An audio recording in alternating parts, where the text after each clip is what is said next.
Pour eux, c'est un peu le rassemblement de la dernière chance.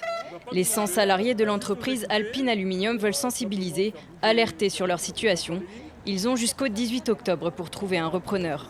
Aujourd'hui, on a quelques pistes, des gens qui viennent visiter, mais on n'a pas d'offre. Aujourd'hui, on n'a pas d'offre. Et c'est ce qu'il nous faut, c'est une offre, une vraie offre. Aujourd'hui, on a des clients, mais aujourd'hui, il nous manque une enveloppe pour investir sur nos outils. Quand les salariés ont repris l'usine sous forme de scope il y a 4 ans, les retards d'investissement s'accumulaient. Ce manque n'a jamais été comblé, l'entreprise le paie aujourd'hui. Mes collègues et puis des experts avec lesquels on travaillait ont évalué à 10 millions d'euros le montant des investissements qu'il y a à faire sur les 5 prochaines années.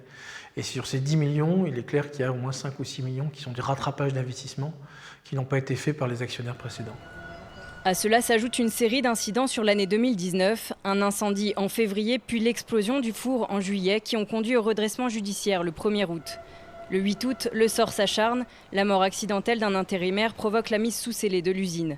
Depuis, c'est l'arrêt de la production et le chômage technique.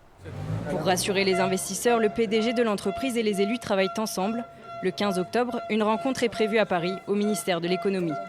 Alors, ce qu'on attend, nous, du délégué interministériel qu'on va rencontrer, c'est qu'il prenne bien la mesure de notre dossier et qu'il réalise qu'en fait, les investisseurs qui sont nombreux, qui s'intéressent au dossier, trouvent que l'investissement et le rattrapage d'investissement est très lourd à porter. Et donc, l'idée, c'est de voir dans quelle mesure l'État peut soutenir une candidature d'un industriel. En tout, une trentaine de repreneurs potentiels ont montré leur intérêt car l'aluminium reste une filière en croissance.